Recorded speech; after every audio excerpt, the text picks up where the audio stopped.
welcome to the Liverpool Community Podcast. I'm your host, Chase Johnston Lynch. And once again, I have a creative here in the studio with me. I like this thing of talking to creatives because even though we usually talk to business owners and people that are working in the community, there are also other people that are in the community that are working hard and doing their craft. And so one such gentleman is I'm joined by Siobhan. Llifon. We're going to keep this. Yes. Siobhan. There you go. Wait, he said I got it. He's got it, yeah. Siobhan He's got Ashton. it, yeah. Llifon Ashton, yeah. Llifon Ashton. Phil got this right. It's taking me a minute, but that's okay because my man's from Wales and he understands. Right, Siobhan? Yeah. Yeah. Now, the thing about it is that thank you for joining me here in the studio problem. today. Also making it out here as well and stuff. And like I said, you're an actor. You've been doing it for some time now. You want to tell us about how long you've been doing it? That doesn't mean how long you had an agent, but how long you've been acting for? I've been acting for about 3.5 years now, coming up to 4. Yeah. I started off with a wrestling background. I was wrestling. I trained up to be a wrestler. Really? In a wrestling school in Wales, and I wrestled a bit around Wales, and I did 1 or 2 gigs around England as well. And typically after that, COVID came, and then so stopped that.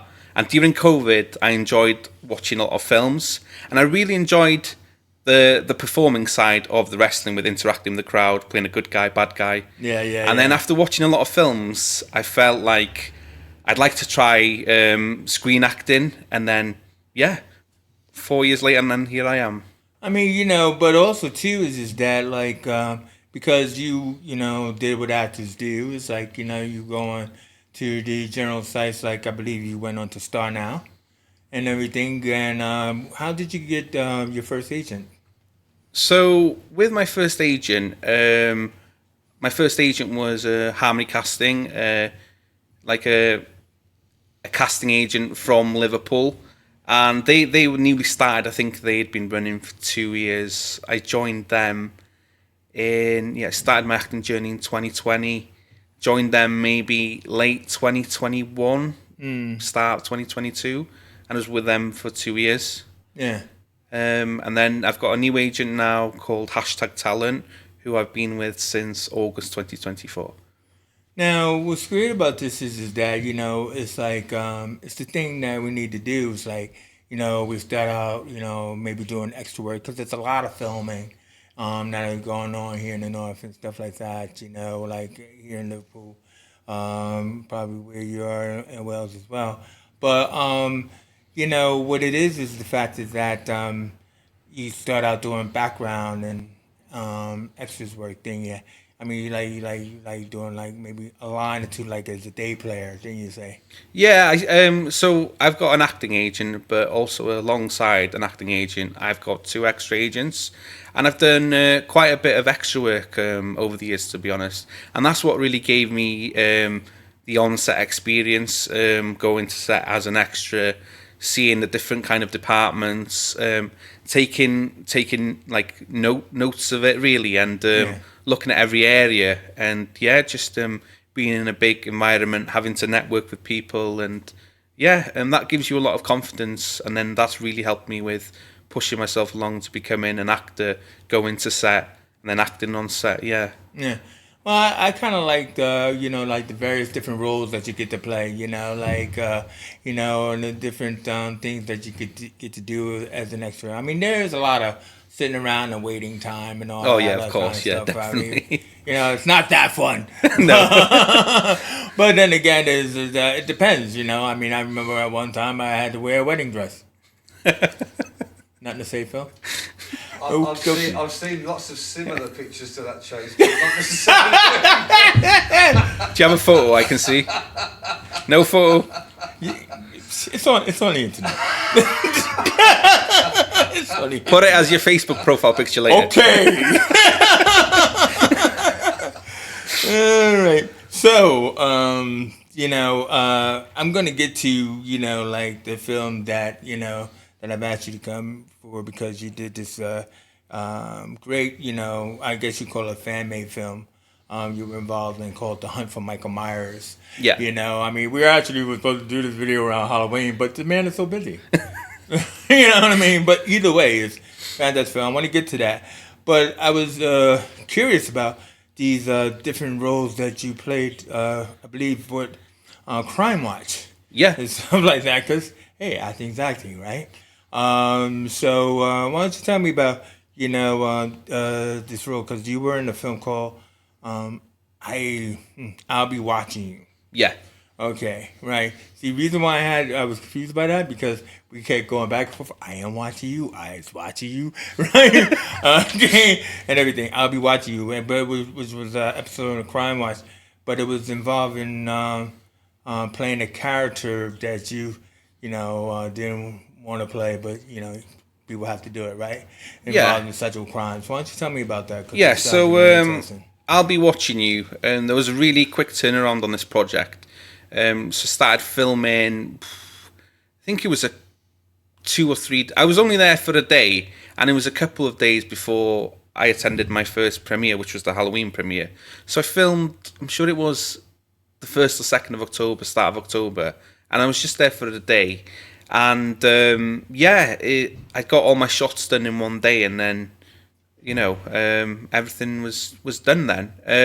I applied for the job through the casting site I'm on, which is Star Now, and they said, of course, because it's a reconstruction, it's based on true events, and they thought I had looks-wise similarities to the guy that's actually been prosecuted with the crime that they are focusing on. Mm-hmm. And it was a very kind of different role to play, especially portraying someone who's done wrong in his life, really, and who's now in prison for it, and he was recently imprisoned in August, September, and then they've just gone and included this in a part of their 2-episode not scenes, but the sequence, if that's the best word to describe it. Yeah. There's quite a few.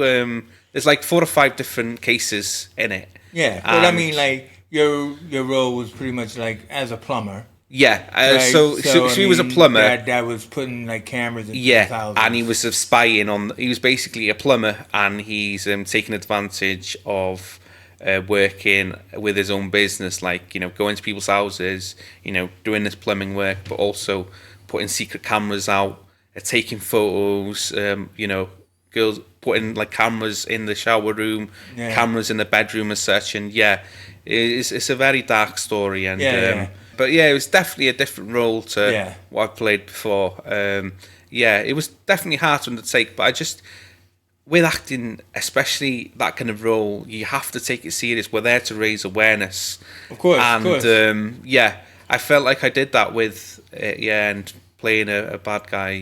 But you said it airs on the BBC, but it's now on Paramount Plus. Yeah, so I'll Be Watching You has just aired on Paramount Plus this morning. So how does that feel? As an actor, working hard to, take this new course in life, as you say. How does that feel, when that's me on the telly? I mean, despite the role that I'm playing, because I am playing a role, right? Yeah. But how does it feel to see yourself on telly? I mean, sometimes it can be nerve-wracking because you might feel like, oh, the shoot went brilliant, and then it turns out to be shit. Yeah, sorry, well, I don't know if I'm allowed to swear on this podcast, fine, but yeah, okay, great. You're fast, dude. but then sometimes you just know you've done well on set, and then it's going to turn out great. Yeah. I think sometimes it is mixed feelings, but of course, the accomplishment of now having been an actor who's had an acting role on a crime documentary that's on Paramount Plus, it's definitely an achievement for me. I'm definitely happy. Well, they must have been happy because they asked you to do another one. Yeah, of course, Something yeah. like that. So then you, where you had to play another real life character, but more the background. I think this one. Yeah, this was through my extra agent. This was for reconstruction for BBC Crime Watch. And this story was very tough, very emotional story, which goes back to 1998. And I was playing the friend of the guy that got killed, and basically he was on a night out, and then his friend and his girlfriend walked him home. He was getting ready. He went home early because he was getting ready for work the next day. He was working early, and then all of a sudden, he's gone to sleep. He's woke up about 2 a.m., 3 a.m. in the morning, knock on the door, and he's literally been stabbed multiple times. One or two people were taken to court over it and arrested, and then they were cleared of all charges. And then, they've just aired that on Crime Watch, so hopefully I get more information. But that was a really tough one to do, especially reading into the story, listening to the director talking about the background, what they wanted and everything. And that was a tough one, yeah. Yeah. Well, I mean, so one that wasn't as tough and deep-hearted to deal with. This is like Halloween. Halloween, for Michael Myers. Now, I mean, Halloween happens to be one of my favorite films. I would say it's in my top 6 of all time and everything. And so, working on this film that you did, I believe you said you started in September 23 and ended in January 24. Yeah, correct. Yeah. But then they had a fast turnaround, and it had its release and stuff, and it came out on just for Halloween. And now it's available on all the platforms, isn't it? So it's just available on YouTube now, the Halloween, due to it being a fan film. I don't think they're allowed to put it on things such as Prime due to copyright and such, but they've got it on YouTube, and then they've got it on their social media channels. Yeah. But I mean, this was a real serious project. Why don't you tell me like how you got the role on this and what the role you play? Yeah, of course. So before I get into that, with having had a lot of experience with short films and such, I did get offered a role on a Harry Potter fan film back in, I'm trying to think what it was. I think 3 months before I applied for, so that would have been late 2022. I did get offered a role through Star Now on that. And then I just felt, because I'm a massive Potterhead or whatever you call it, I'm a massive Harry Potter fan, and I wasn't too sure about fan films then. I wasn't too sure about doing a Harry Potter fan film because it's just too close to my heart. You look at the actors in it, and it's just, I don't think I could do it. But then it came to Halloween, and there's so many different ways that you can go with Halloween. Yeah. I just felt like, I saw it on Star Now. I applied, and I thought, do you know what? There's so much ways they can go with this Halloween film, and I put my application in, and then they got back to me, I think it was mid-Feb, and then they said, we'd like to invite you to the read-through on a specific date, which was in April or May. And unfortunately, I'd booked to, go away on that weekend, and I was going away with a family, so I couldn't make it. So I just explained it, and I thanked them for, getting back to me, really, because it's always nice for people to get back to you about stuff, which is always nice. And then, we parted ways then, and then, they got back. They actually, you had to really attend the read-through, and then, so they got all the cast to attend the read-through. And then, for the role I applied for, which is the role of Nick, the security guard, Alison Strode's bodyguard, the guy that they had, the other guy, after myself, they invited to the read-through, he actually didn't turn up. So, a couple of days after the read-through, they actually got back in touch with me and asked me to jump on Zoom with them within the next few days, and then I did, and then I was given the role, and I was really happy to, I was gutted that I had to kind of push it away, but of course, sometimes as you know, family comes first and such. No, obviously, But but I mean, I also think that this is one of those things. I mean, the film is out. We don't want to like, really, ruin its key scenes. But I mean, I did want to acknowledge your role in it because, I just thought it was really interesting. Like, cause, you get to have like a love story in this in a way. no, of course, yeah. I really enjoyed the preparation for the character. So if you watch the film, as you know, I play the character of Nick, who is Alison Strode's bodyguard, and I really enjoyed developing that character because my actual day-to-day job is working in the security industry. Yeah, so something. A bodyguard is a bit of a stepper, but I just put my all into it. Yeah. Took my security duties that I do in real life to that role, and then I just tried to be, of course, speaking when I jumped on Zoom with director Jake Lund and the assistant director Morgan Screen, who are both in the film as well. We had a chat about the character, and then they were great assisting me with building the character, and then they really did allow me to collaborate well with themselves and build the character how I wanted to, and just gave me some tips, and then that was brilliant. It's really nice when people allow you to just go and do the character, because I really enjoy building characters, doing the research, being as creative as possible, and that's what I really enjoy about the job. Yeah. And then so I felt like with the character of Nick, we had discussed, I had to show that I am emotionally connected to Alison. I've worked in the story, I've worked for her for over 5 years, so there is kind of a love interest there, and he really does care for her and do anything to protect her. And then I wanted to I decided to play him in my own accent because I'm awful with accents, so stuck to my own North Wales accent. And then I wanted to play him someone who takes his job seriously, because in real life I do take my job seriously. I put quite a bit of myself into him, and I felt like I had to play him hot-headed to bring the comedy element to the character. I felt like I've shown all this in the film. You had your aggressive moments, and it does show, because I think anyone can go onto set and just deliver lines, but there's so much into acting where you have to build a character, you do your research.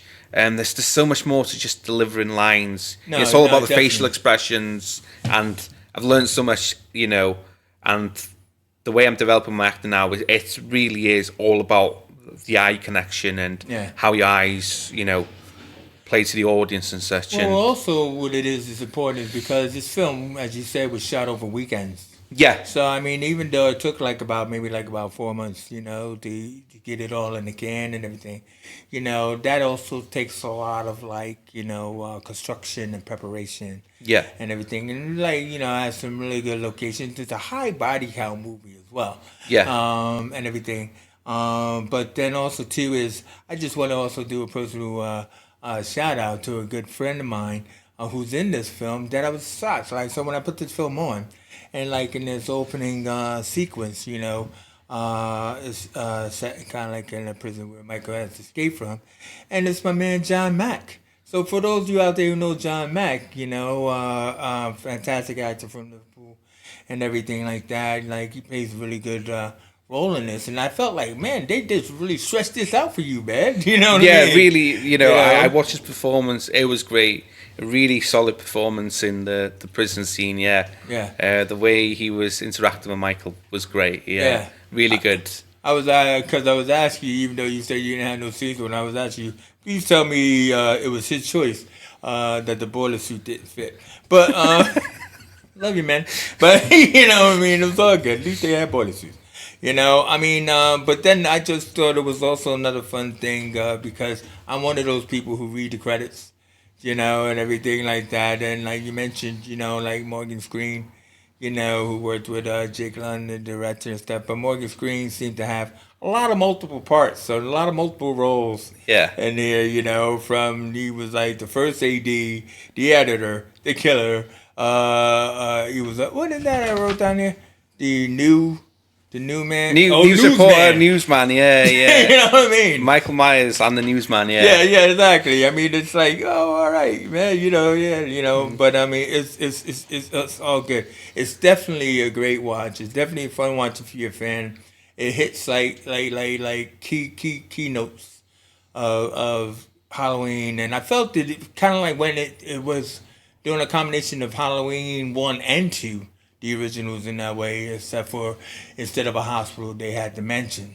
No, of course, and yeah. Everything where the final thing took place, and also a lot of great local actors as well. Yeah. Do you know what? There was a lot of like the cop. The cop was really good. The sheriff. The sheriff was really good. Thomas Johnson, he's brilliant actor. There was a lot of first-time actors, and that was actually their first project there. Yeah. And and there was actors with a bit of experience. Yeah. People like Thomas, a lot of experience, and Greg as well. Big shout out to Greg. Brilliant guy. But I've got to give it to them, for their first film, really good job. And I've got to say as well, there's a lot of production companies about that lack with organisation. Not naming anyone, but these guys are absolutely brilliant with the organisation. They were so well prepped with this. I'm not seeing brilliant organisation like that on a film before. It sounds like that crew was tight. Yeah, and everything, really good. Yeah, and just very organised, which is really nice to have. And yeah, massive shout out for them. Well, like I said, just go out and support this film. But the film is being well supported, as you said. It's on YouTube. But as we're recording now, it's up to like about 90,000 views. 90,000 views, 90,000 views. That's a lot. Yeah. And everything like that. So that's well done on all of that and everything, sequel, who knows? We can't talk about it and everything like that. But I would also just like to say is that, I was going to ask you, because you mentioned starting out a lot, and being that we're talking creators and people probably wondering, like, what should I do to get an agent? What should I do to get out there? So I'm just going to say starting out versus spotlight. Go. Yeah, so Spotlight is really where the majority of the big casting directors go to look for, these actors for continuing drama, period drama, these big films and such. It is really, to use Spotlight, it's handy to have your agent submitting you for stuff because, of course, I'm not too sure if most people know, but as actors, we only see 50% of the stuff on Spotlight. Mm-hmm. Your agents see the full 100%. So when you do your search on Spotlight, when the list comes down, there's stuff there. When the agent does a search, we don't get to see it. Yeah. So Spotlight is great for paid work, but also Stan Now has some great paid work there as well. They've got a lot of expenses only projects, which of course. Yeah, that's what I liked when you were saying that, because like a lot of people can't afford pizza, but so I like it when you were saying that they do focus a lot on expenses budget. Yeah, they you've got people with like expenses budgets and it's just a fun industry to be in, and we all want to create and go as far as the industry lets us go, if you get me. And then there's a lot of like expenses only projects and that, which is great for starting off and such. And I still take them on from time to time now as well. Yeah. And it's enjoyable meeting new people, networking. Yeah. And another project that I've got to star now, not too sure if I mentioned to you, I actually acted in the new horror film. I don't know if you've heard of the new Winnie the Pooh Blood and Honey horror film. Oh, yeah, but there's a sequel out now as well. But I was casted in May. I had a small acting part in Peter Pan, Neverland Nightmare. Oh, right. The new Peter Pan horror film that they're launching as well. I know. This is a crazy thing that's going on. For everybody, the horror fan out there, is that they decided to like go to the children's, classics and turn them into horror films. Yeah. Like Winnie the Pooh, Blood and Honey. Seriously. I mean, but yes. It was so fun. And you know what? It was a surreal experience on a massive set. It was definitely an eye-opener for me. So so you're in it? Yeah. I mean, I play the ice cream man in the circus in it, yeah. See, I got a massive like ice cream cone on my head. Yeah, dude. Devon, I gotta tell you, I am. I'm not gonna say that word, but I'm like a wimp when it comes to horror films. But like, yeah. So I didn't want to see it, but I now have to see it. Do you have lines? I've got like a continuing word. A continuing word. I'm like, don't tell me what it is. I'll say, come and get your ice cream like 2 or 3 times. Yeah. Okay, fine. So I'll class it as a word. But I do feel like I am going down the drama horror route now. I'm getting casted a lot. You know, another shout out to one of my good friends from the industry now, Scott Astley, who I did one of my favourite short films with, which is called Hunting Season, which was filmed locally in Manchester. And yeah, he runs Blue Wave Films, and hopefully in the future I'll be able to work with them again on some horror films coming up. They might have. Wow. All right. Well, we'll have to look for that. So, I mean, I was going to ask you what you got coming up. You said you have a short in November and a feature in the new year and everything like that. And what I'm just like saying is the same thing I said to a previous actress that was on there. And it's like, listen, man, you guys are out there walking the walk and talking the talk, you know, and that's really good to like be able to like hear your story and your journey. And I mean, I like to know what keeps you going as an actor. And you gave me kind of like an Eminem quote. What was it? I mean, I'm trying to think what I said now. You got one shot in life. Nah. Yeah, so you basically do have one shot in life, you know. Yeah. You've got one chance at life, you know. It's took me 24 years to figure out what exactly I want to do in my life. I was... my family used to call... What did my family used to call me, like... a one season wonder where I do something for a year and then just stop it. I think and we that all know. I happened. think Like we all that know was people with like that. football, Wrestling. wrestling, yeah. Darts was another one, and then and then you know I found acting now, and I feel like I want to do this until I'm, you know. Yeah. No, I get it. I mean, you know, eventually, forever, you know. do you have aspirations to get behind the camera? Yeah, so I did attend a creative writing course about 3 years ago now. I actually ended up with a merit grade for it, which I was very chuffed with. And yeah, I've released a short film on YouTube called Tinder Weekend, which was 2 years ago. Did you say Tinder Weekend? Yeah, it's called Tinder Weekend, yeah. That sounds like Phil's favorite film.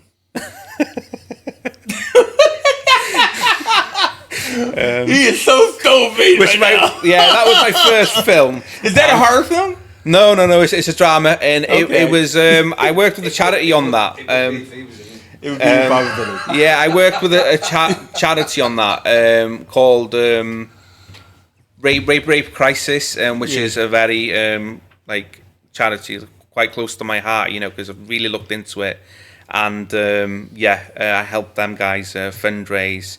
I shared them my you know, my script, and then they really liked it, and I filmed that, raised money for them, and then I've pushed to, I want to explore different genres as well, and you know, I've just my last film, which is called Red Nose Vans, which is really based on comic relief. Red Nose's comic relief is like a dark comedy, a bit of dark comedy in that, but it's mainly comedy driven. That's in post production now. Hopefully, I'll be able to release that. That's just a short 3-minute film. Well, I gotta tell you, man. You know, Shimon, is that it sounds all great. How can people find you and continue to see the amazing journey you're on? Yes, so people can find me with my Instagram handle, which is LL Ashton 96. They'll see I always post about my acting work and such there, and nothing will be missed there. Or they can also feel free to search me on Google.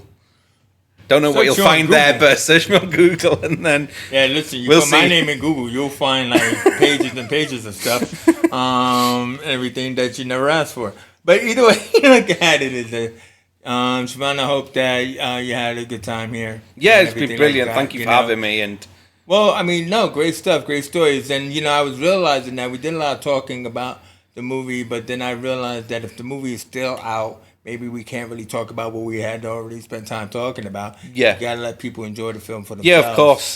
To check out the Halloween film, it's Halloween, The Hunt of Michael Myers on YouTube. It's got 90,000 views on it so far. Search JGL Productions and then you'll see that. JJL Productions, yeah. Yeah. All right. Well, again, I'd like to thank you for joining me here in the studio, Simone. Thank you. And I hope you found it just as interesting as I have. And once again, I'm Chief Johnson Lynch. I'm your host here at the Liverpool Community Podcast. Please like and subscribe. I always forget to say that. Phil should remind me, but he doesn't. He has one job. Anyway, Wow. Phil, you know how to blame someone. I've got one job. You can't even remember to say, please like and subscribe. Oh, that's the hard work. You are so projectable. I'm so genuine. Anyway, so for now we out of here.